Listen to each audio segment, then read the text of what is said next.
కల్తీ మద్యం కుంభకోణం దేశంలోనే పెద్దదన్నారు వైసీపీ లీగల్ సెల్ అధ్యక్షుడు మనోహర్ రెడ్డి.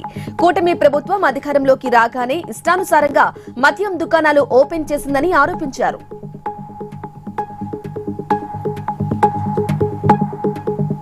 ఫైబర్ నెట్ లో సీఎం చంద్రబాబు అవినీతికి పాల్పడ్డారని వైఎస్ఆర్ టీయూసీ రాష్ట్ర అధ్యక్షుడు గౌతమ్ రెడ్డి మండిపడ్డారు. ఫైబర్ నెట్ లో 114 కోట్ల అవినీతి జరిగిందని అధికారులను బెదిరించి చంద్రబాబు ఫైబర్ నెట్ కేసును క్లోజ్ చేయించుకున్నారని ఆరోపించారు. కడప జిల్లా ప్రొద్దుటూరులో కమాండ్ కంట్రోల్ కేంద్రాన్ని డీఐజీ కోయ ప్రవీణ్ ప్రారంభించారు.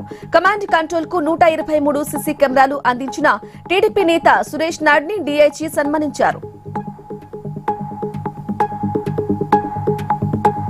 హైదరాబాద్ రవీంద్ర భారతిలో బాలసుబ్రహ్మణ్యం విగ్రహం పెడితే కూలగొడతామని తెలంగాణ ఉద్యమకారుల జేఏసీ అధ్యక్షుడు ప్రఫుల్ రెడ్డి హెచ్చరించారు. సీఎం రేవంత్ రెడ్డి తెలంగాణ అస్తిత్వాన్ని దెబ్బతీయడానికి ప్రయత్నాలు చేస్తున్నారని ఆగ్రహం వ్యక్తం చేశారు.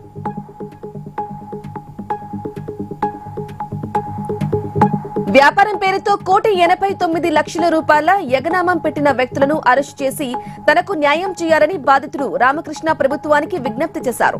తన వద్ద 30 లారీల మొక్కజొన్న తీసుకుని ఆర్ఎంఘర్ కు చెందిన 3 సోదరులు డబ్బులు ఇవ్వకుండా మోసం చేశారని ఆవేదన వ్యక్తం చేశారు.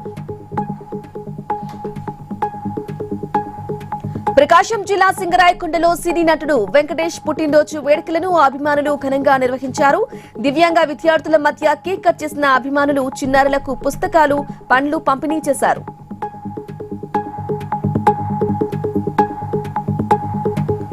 మేడ్చల్ జిల్లా యనంపేట తిరుమల ఎన్క్లేవ్ లో గుర్తు తెలియని దుండగులు చోరీకి పాల్పడ్డారు. గుజారి అంబరీష్ అనే వ్యక్తి ఇంటి తాళాలు పగలగొట్టి 2 లక్షల నగదు 3 తులాల బంగారాన్ని ఎత్తుకెళ్లారని బాధితుడు పోలీసులకు ఫిర్యాదు చేశాడు. తెలంగాణ సీఎం రేవంత్ రెడ్డి హయాంలోనే ఇంటర్ విద్యకు మహార్దశ వచ్చిందని ఇంటర్ విద్యా జేఏసీ చైర్మన్ మధుసూదన్ రెడ్డి అన్నారు. రాష్ట్రంలో కాంగ్రెస్ ప్రభుత్వంలో అధికారంలోకి వచ్చాక ప్రభుత్వం కళాశాలలో విద్యార్థుల సంఖ్య కూడా పెరిగిందని తెలిపారు.